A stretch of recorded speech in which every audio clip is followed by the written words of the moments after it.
हो गए। अस्सलाम वालेकुम, सत श्री अकाल एंड नमस्ते नाजरीन। आज आपके सामने आपकी होस्ट, आपकी दोस्त शुगुफ्ता लोधी एक दफ़ा फिर गिमी चैनल के साथ हाजिर है।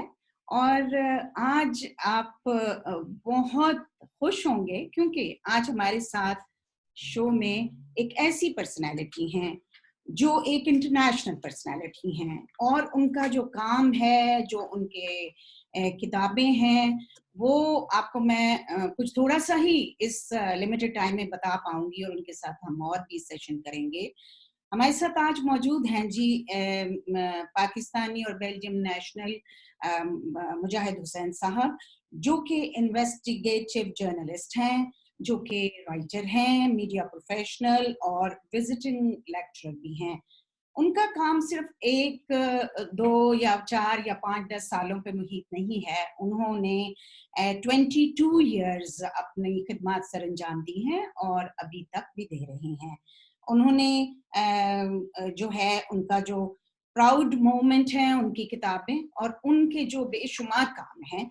मसलन उसमें उन्होंने वो मास्टर्स उर्दू अदब पंजाब यूनिवर्सिटी पाकिस्तान से, वो ब्रसल्स और बेल्जियम से बैचलर्स डिप्लोमा होल्डर भी हैं। उसके अलावा उन्होंने बैचलर्स आर्ट्स भी पाकिस्तान पंजाब यूनिवर्सिटी से किया हुआ है।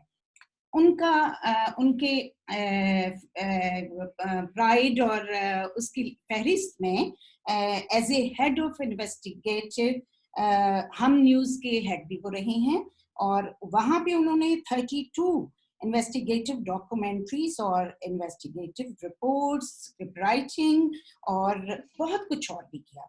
इसके साथ साथ उन्होंने विजिटिंग लेक्चरर वो counter terrorism national police academy Islamabad के साथ आज भी वाबस्ता हैं। और यही नहीं, वो न्यूयॉर्क यूएसए में एज ए कंसल्टेंट और visiting lecturer with CTC counter terrorism centre West Point में भी खिदमत सर अंजाम देते रहे।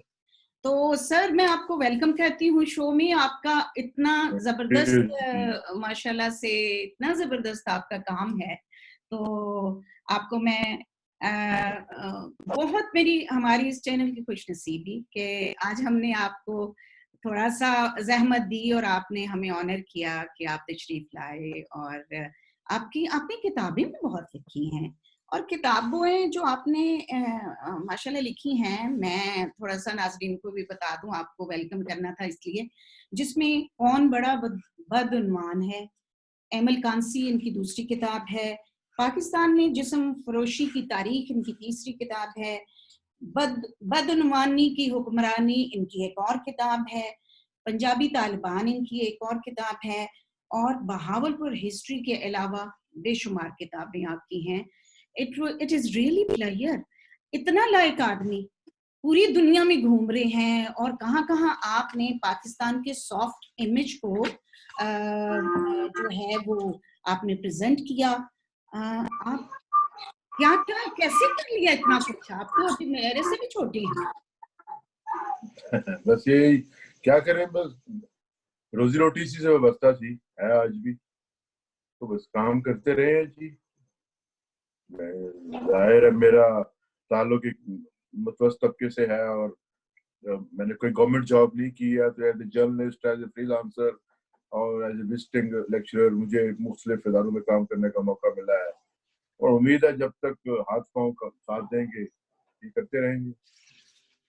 लेकिन ये तो और भी क्वालिटी की बात है ना, कि आप कह रहे हैं कि आप इतने आप ग्राउंडेड हैं कि आप कह रहे हैं कि आप मजदूर हैं, आपका ताल्लुक चविंडा से था, लेकिन एक ऐसे हमारी तहसील तसरूर है और चविंडा सेक्टर हमारे बिल्कुल करीब है मेरे गांव के जी। और ये मैं आपको बताता चलूं कि ये सारा वर्किंग बाउंड्री का एरिया है।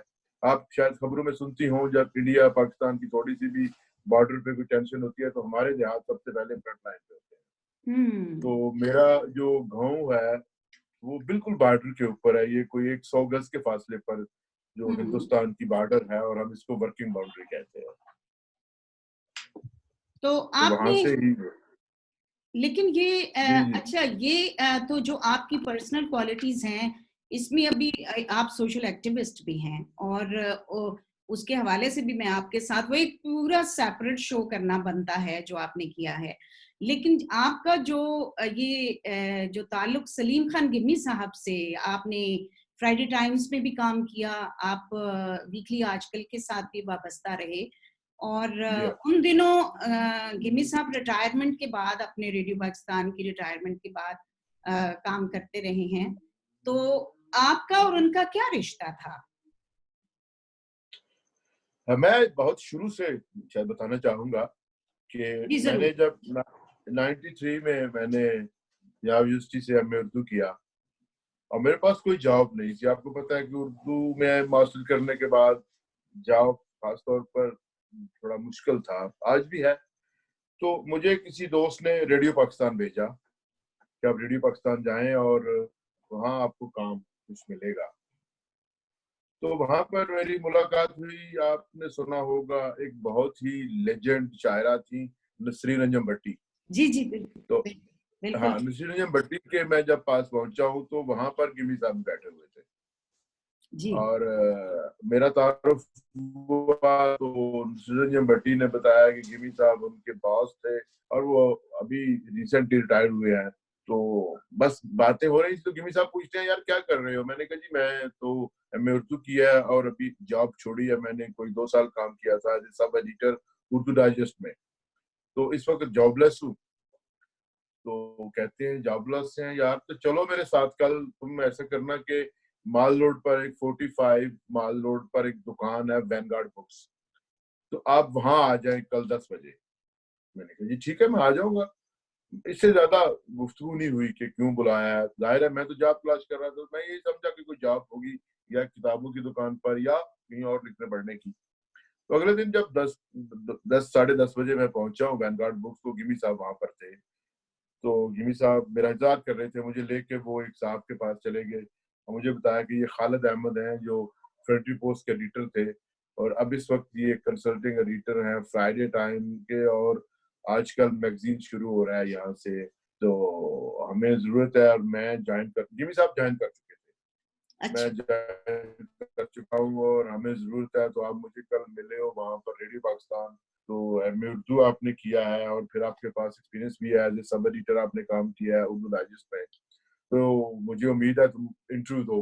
तो मैंने जाहिर उनकी तारुफ के बाद मेरा इंटरव्यू हुआ, तो खालिद अहमद ने वहीं पर मुझे पूछा कि आप क्या तनख्वाह लेंगे। तो मैं उन दिनों 2000 रुपये तनख्वाह ले रहा था से उर्दू डाइजेस्ट से।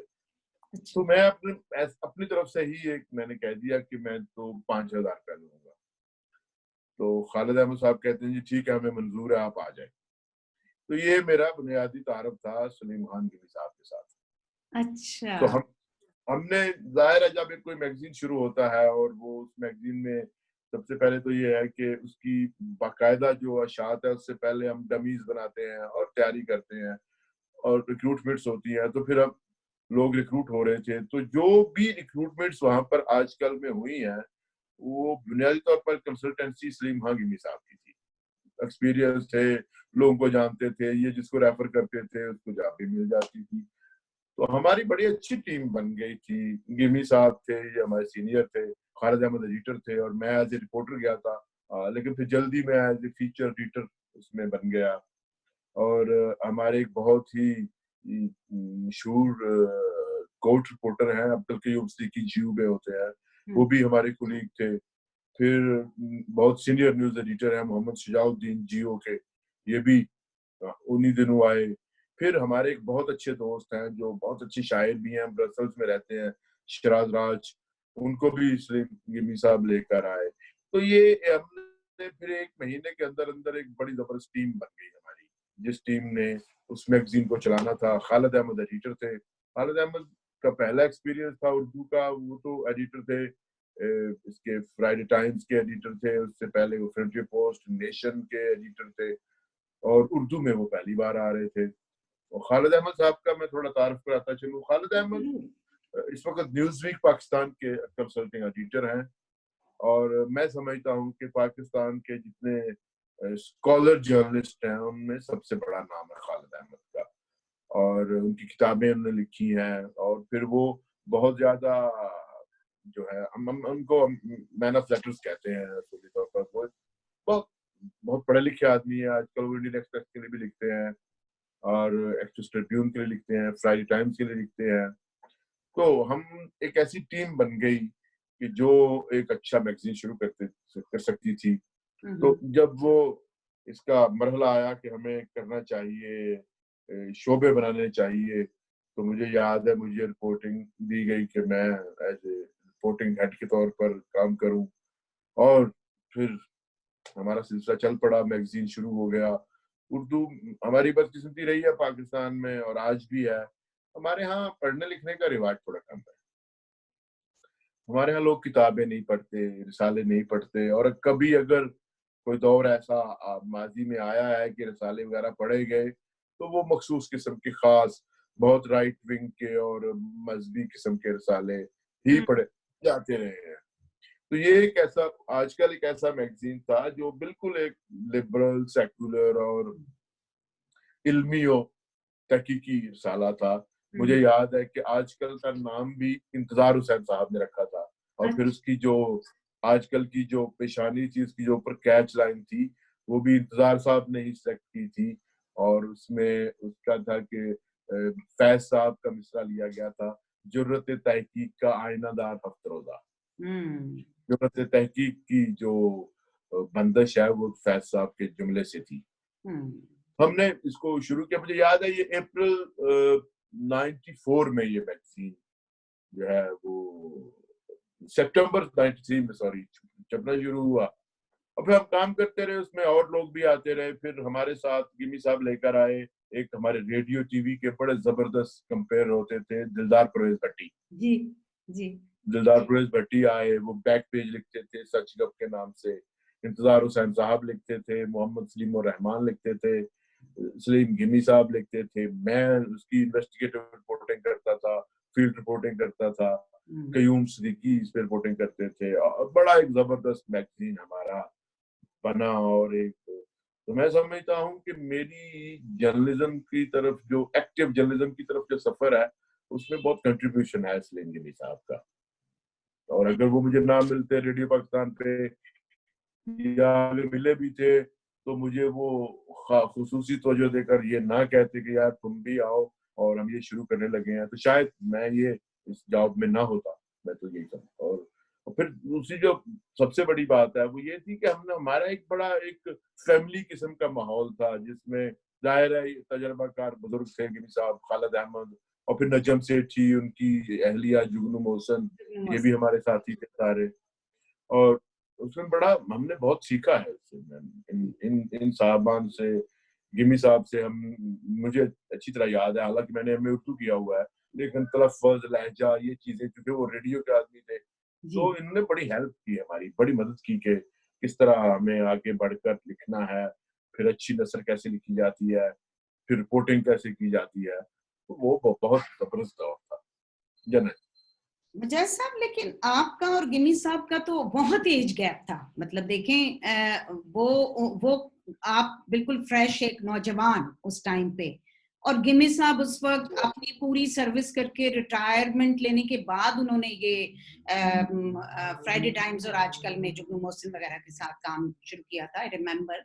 तो ये आप लोगों की कैसी आपस में, आपने बताया फ्रेंडली तो है, वो थे, वो बच्चों के साथ, अपनी फैमिली में, दोस्तों के साथ, और वो यंग अगर कोई किसी में कोई टैलेंट देख लेते थे वो उसको प्रमोट भी करते थे और वो उसका साथ भी देते थे। कोई और खास क्वालिटी जो आपको महसूस हुई, क्योंकि आप बहुत करीब रहे? मैं उसमें देखिए उनकी जो सबसे बड़ी क्वालिटी मुझे जिसमें बहुत इंस्पायर हुआ वो ये थी कि वो एक उम्र गुजारने के बाद भी बिल्कुल फ्रेश थे, और सबसे बड़ी बात यह कि वो एक अनथक आदमी थे। वो पैदल चलते थे बेतहाशा। मुझे याद है कि वह वहां से कभी कभी आजकल में हम जब हम वक्फा करते थे तो कहते चलो यार हम वो जाकर रेडियो पाकिस्तान की जो कैंटीन है वहां से चाय पीते हैं। तो रेडियो पाकिस्तान का और इसका आजकल की बिल्डिंग का फासला कोई 2 किलोमीटर ही था। तो वो डेली पैदल जाते थे, और वो बड़ा, और मुझे याद है कि जब वो आजकल में आते थे तो वो अपना घर शायद शाहदरा की तरफ बना चुके थे, तो वो रोजाना वहां से भी आते थे। तो ये उनका मैं समझता हूँ कि बड़ा जबरदस्त किस्म की उनमें एक अनथकपन जो था वो बहुत अहम था। दूसरा जो सबसे अहम बात है, उनमें एक ह्यूमैनिटेरियन जो रवैया है वो बड़ा जबरदस्त था उनका। वो लोगों की मदद करते थे, लोगों को हाथ पकड़कर लेकर चलते थे। हमारे यहाँ अक्सर जो रिटायर्ड हो जाते हैं लोग और फिर बड़े ओहदे से, मुझे याद है जब वो रिटायर होते, he was a director ji, he retired as a controller center production unit Lahore controller. तो जब आदमी कोई इतने बड़े ओहदे से रिटायर होता है तो वो जो आखिरी वक्त की जो मुलाजमत की आखिरी उसका जो लम्हात होते हैं वो मेरे ख्याल में बाद औक़ात मरते दम तक तारी रहते हैं उस पर। वो जैसे हमारे फौजी बरादरान हैं या और दीगर लोग हैं, वो तो उनकी जान नहीं छोड़ती उस रवैये में। लेकिन गिमी साहब में ये नहीं था। गिमी साहब के जो एक रवैये में एक इंसानी रवैया ज्यादा था, उसमें हम्बलनेस थी, हमदर्दी थी, लोगों का साथ देने का उनका एक पूरा उनमें जो है वो जज्बा था और वो मदद करते थे। मुझे याद है कई मरतबा ऐसे होता था कि मेरे पास, क्योंकि फिर जैसे जैसे मैगजीन आगे बढ़ता गया तो मेरी रिस्पॉन्सिबिलिटीज बढ़ती गई, तो मैं एक तरह से एज ए रिस्पॉन्सिबल था आफ्टर एडिटर सारे मैगजीन का कि किस तरह छपेगा, क्या होगा, क्या स्टोरीज आ रही हैं और फिर टाइम लाइन क्या होगी, फिर प्रिंट लाइन। तो मुझे आज भी अच्छी तरह याद है कि जब भी हम कभी फंस जाते थे कि डेडलाइन करीब है, नहीं मीट हो रही, कोई ट्रांसलेशन होनी है या कुछ चीजें, तो गिमी साहब को मैं कहता था गिमी साहब यार हेल्प करें इस चीज में। तो वो जो लोग पूरे दिन में काम करते थे वो 2 घंटे में करके दे देते थे, मुझे याद है। और ऐसे देखें इस एज में और फिर इस तरह ये काम करना, ये बड़ी इंस्पायरेशन है। मैं बहुत इंस्पायर हुआ था उनसे, और मैं ही नहीं पूरी टीम हमारी, खालिद अहमद इबन और सब लोग की, यार गिमी साहब को कुछ भी कहोगे आप उन्हें कह देंगे ये काम करना है तो वो कर लेते थे फौरी। और हालांकि उनकी उम्र भी ज्यादा थी, उनका उनका दायरा, हम उसको, मैं 22-23 साल का था और लोग सारे इस तरह हमारी यंग थे, लेकिन सच्ची बात है कि वो हम सबसे ज्यादा यंग थे। वो देखिए ये उनका एक बड़ा था, उनका एनर्जी लेवल, अगर आप 22 इयर्स के थे, 22-23 के, उस वक्त वो 65-66-7 के होंगे। जी। और वो हमने जो 4-5 साल काम किया है उसमें जो सबसे अहम बात है जो मैं शायद कभी नहीं भूल सकता वो यही था कि वो बहुत अंतक आदमी था। मैं बहुत इंस्पायर हुआ उनसे। सॉरी।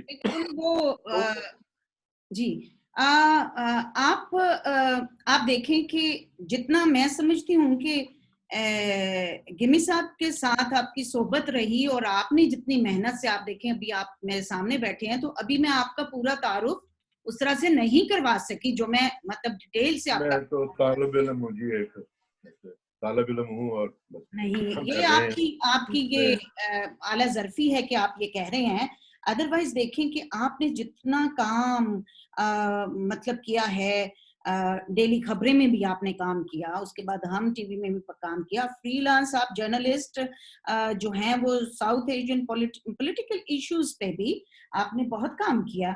और मतलब ये कि एक इतनी लंबी फहरिस्त है कि मैंने उसमें से बस क्योंकि आपकी किताबों के हवाले से आपका जो आपने बहुत ज्यादा काम जो पॉलिटिकल एंड पे, जो एक्टिविस्ट एंड पे किया है, वो तो कमाल का काम है।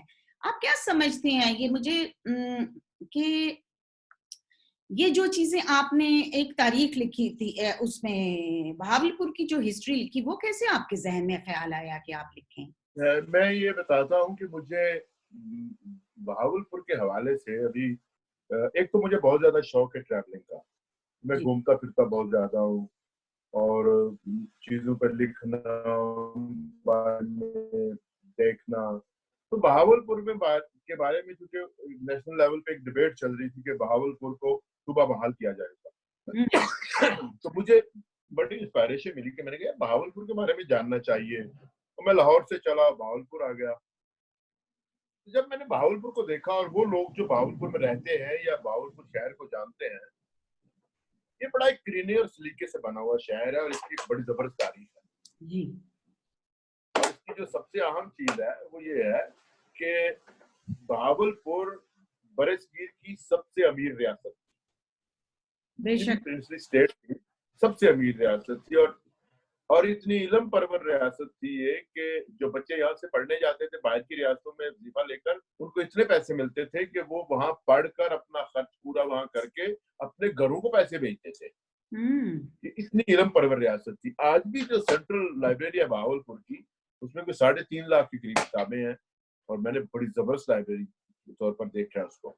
और फिर बहावलपुर की अपनी तारीख है, उसका एक नहरी निज़ाम, उसका अदालती निज़ाम, और उसकी और बहुत सारी ऐसी चीजें जो नवाब बहावलपुर और उनके जो दीगर वारसन थे, उन्होंने बड़ी मेहनत से इसको रियासत को बनाया था। फिर ये सबसे अहम बात है, और जिसके बारे में हमारे यहाँ मालूमात बहुत कम है, बहावलपुर वो रियासत थी कि जिसने पाकिस्तान के पहले 6 महीने के रेवेन्यू को सपोर्ट किया नवाब बहावलपुर में।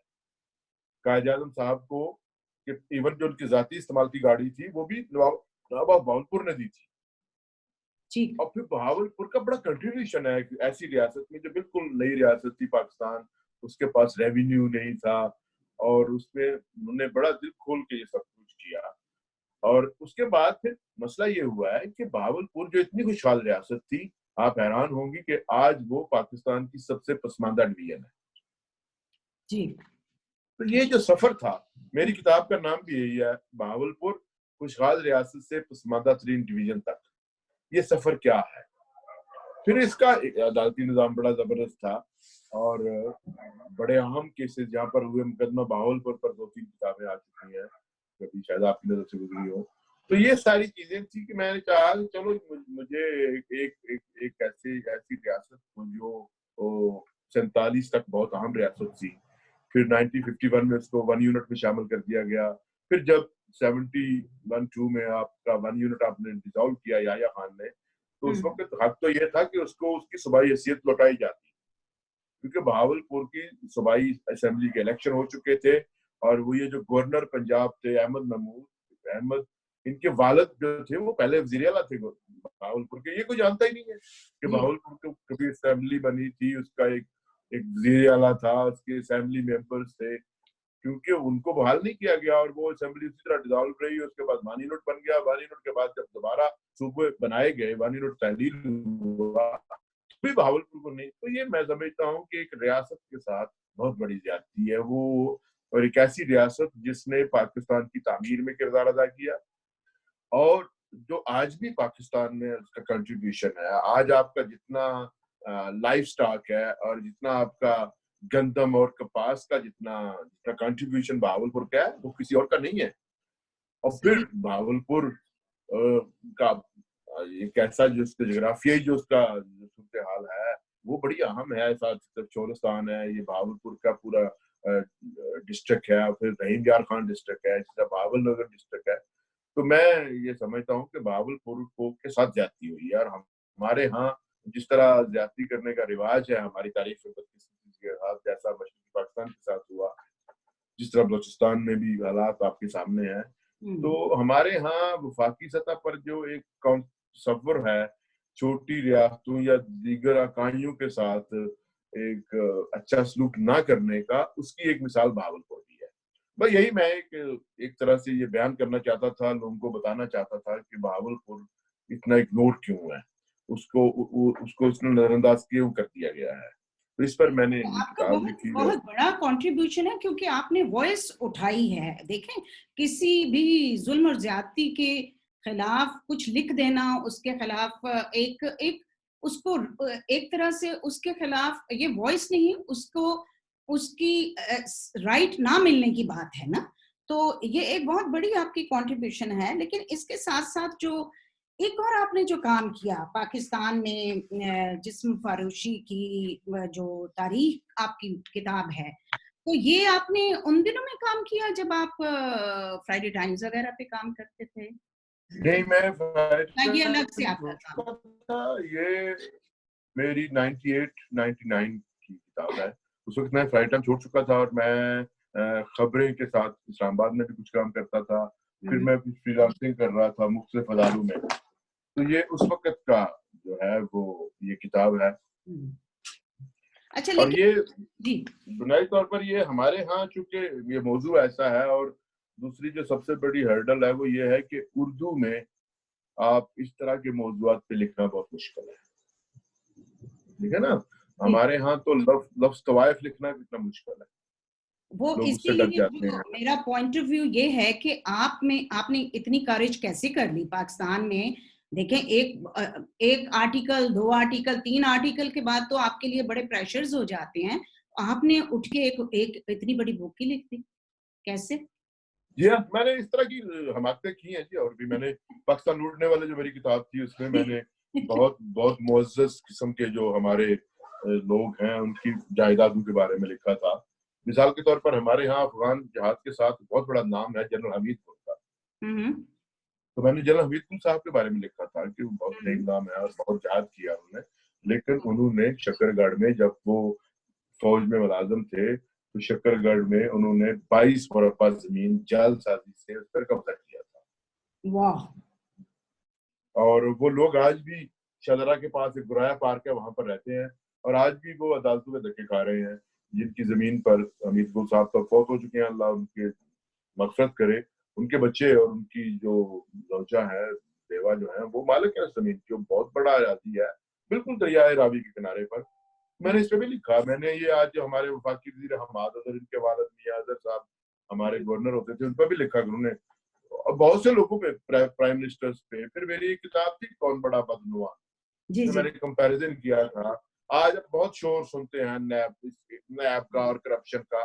ये जितनी नैब ने जो कुछ काम किया या जितनी ये करप्शन की दास्तानें हैं, ये मैंने 97 में 98 में लिखी है किताब।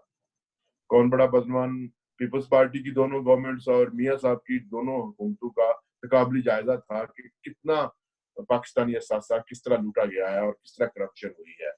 ये मैंने किया और मैंने लिखा उर्दू में। सच्ची बात है, मैं क्योंकि उर्दू का आदमी था, तो इस तरह पाकिस्तान लूटने वाले थी, पाकिस्तान के मुतनाज़ा सियासतदान किताब थी।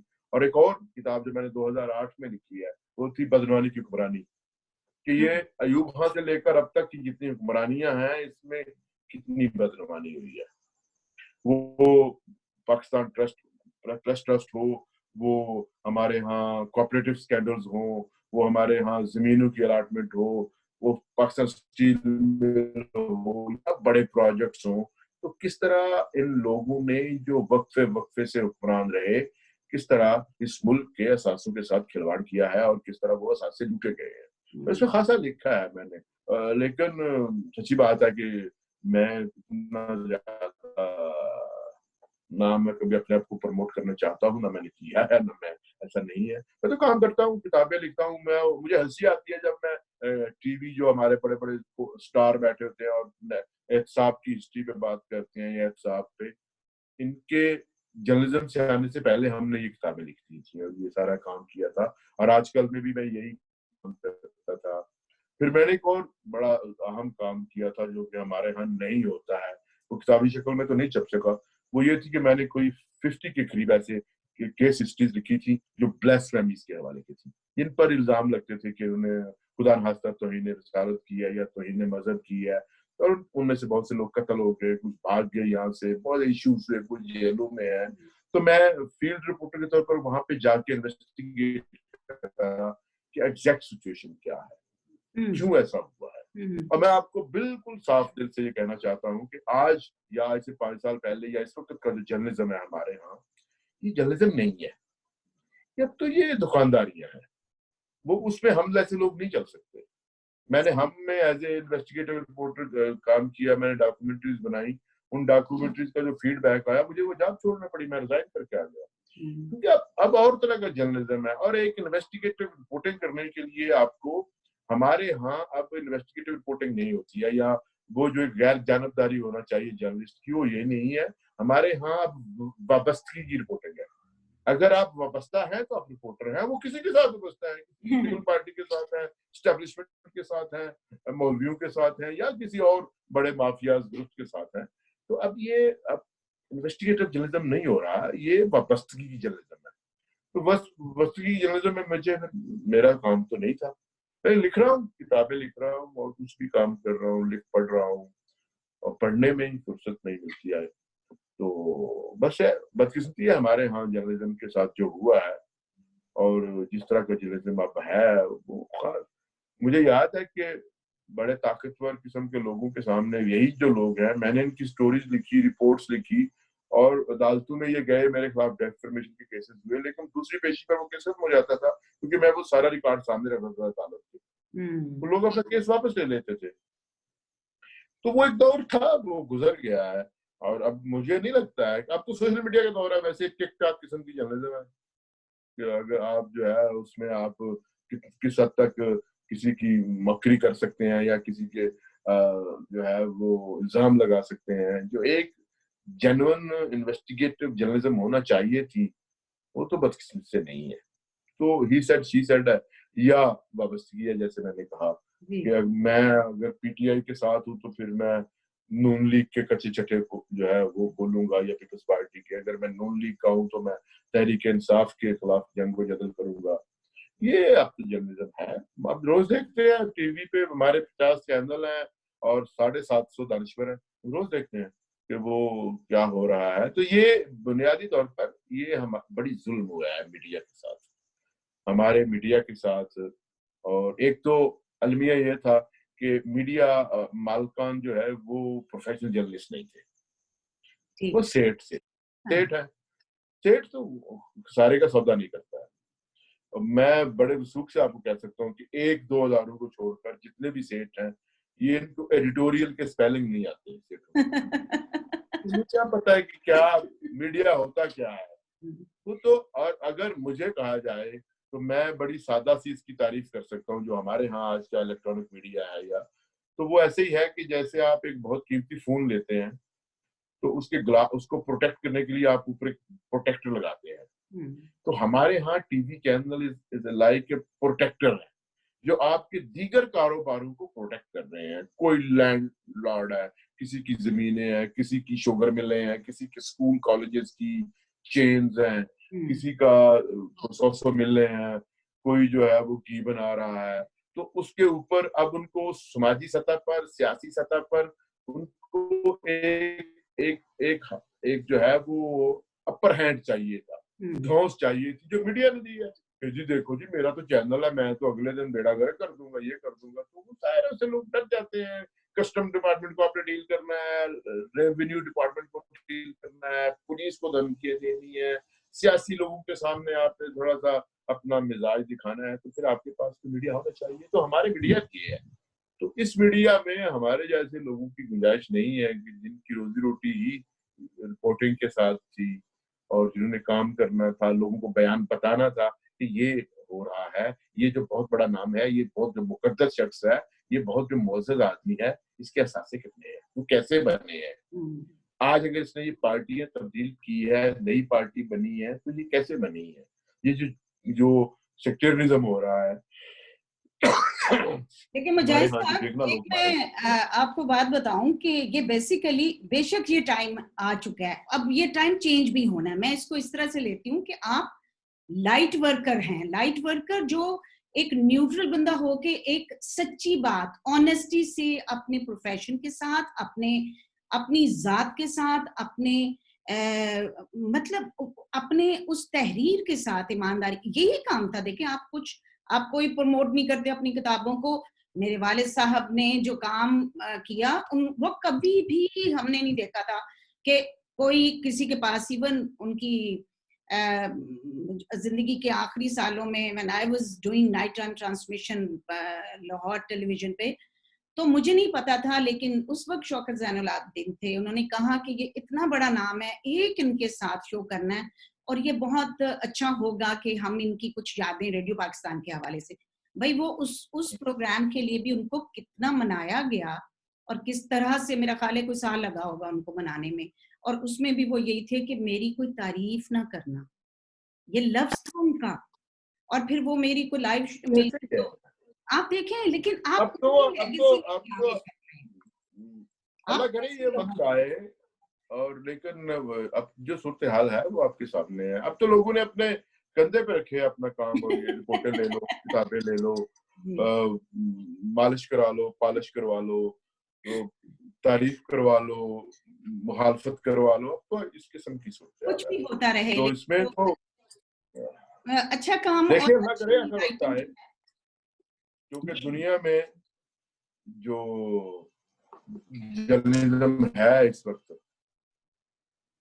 आई एम सॉरी, मैं बिजली का इशू बन रहा कोई है, बात नहीं, कोई तो बात नहीं, कोई बहुत तेज आंधी है। हाँ जी, तो मैं समझता हूँ कि ये एक वक्त आएगा कि जिसमें जेन्युइन किस्म की चीजें होंगी और जर्नलिज्म भी बेहतर होगी, एहतसाब होगा, शफाफ इंतखाबात होंगे और बेहतर हुकूमतें बनेंगी और लोगों की बात सुनी जाएगी और जो एक सिस्टम ऑफ स्टेट है वो शफाफियत से चलेगा।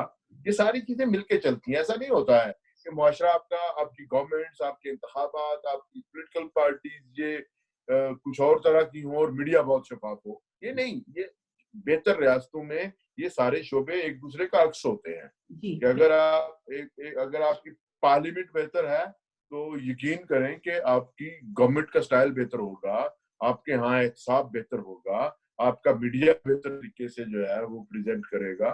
ये सारी चीजें आपस में गुंदी हुई हैं, मिली हुई हैं, लिंक्ड है।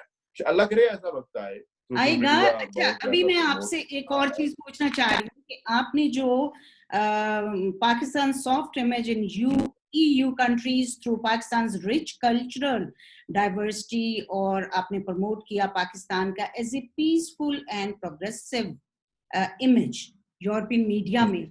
दूसरा ये कि आप ब्रसल्स रहे, आप इधर इंग्लैंड रहे, इतना कुछ करने के बाद आपको आपको अपनी मट्टी से इतना प्यार। ये मुझे दोनों सवालों के जवाब आप दें जरा प्लीज।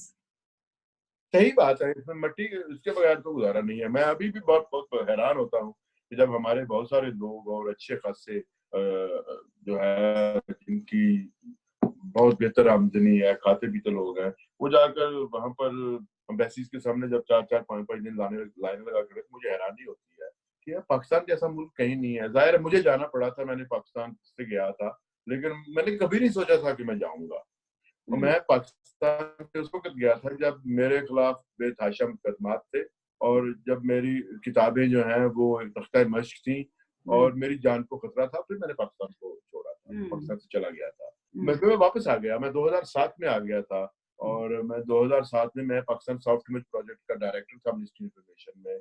वहां पर इनका एक जॉब थी जो मैंने की, लेकिन मुझे ये कहने में कोई आर नहीं है कि मुझे जिस काम के लिए रखा गया था कि मैं पाकिस्तान की सॉफ्ट इमेज को प्रमोट करूं, वो काम मुझसे ना लिया गया। और 3 साल का मेरा कॉन्ट्रैक्ट था, मैंने 1 साल के अंदर ही वो जॉब छोड़ दी, रिजाइन कर दिया। उसकी वजह ये थी कि मुझे उन दिनों एक हमारे मुल्क में जंग चल रही थी अदलिया की बहाली की, जिसमें मुशर्रफ साहब और उनकी जो चीफ जस्टिस साहब का आपस में एक झगड़ा चल रहा था। तो मेरी जॉब का तकाजा ये था कि मैं तो सॉफ्ट इमेज प्रमोट करूंगा, लेकिन मुझे कहा गया कि आप एक फरीक के साथ जो है गवर्नमेंट का मौका पेश करें, तो मैंने रिजाइन कर छोड़ दी थी जॉब। अच्छा, वो बहुत चांस था मेरे पास, हमारे पास बहुत आपके मौका पास था बहुत कि हम चांस था। इवन आप जब इंग्लैंड आए हैं, देखें किंगस्टन यूनिवर्सिटी जो है that is one of the best university. मेरा अपना बेटा वहां स्टडी कर रहा है, तो ये वहां पे एज ए लेक्चरर होना और इसके बाद आपका एक पूरा का पूरा अदबी सर्कल है पूरा इधर, जिसके जहां आप आते रहे, काम करते रहे और आपके बहुत सारे। मुझे मैं आपको बताऊं कि पाकिस्तान को जितना पाकिस्तान कल्चर के तौर पर रिच है और जितनी डाइवर्सिटी है हमारे यहाँ तो कहते हैं 12 मौसम है, 12 नहीं है लेकिन 4 कम से कम है।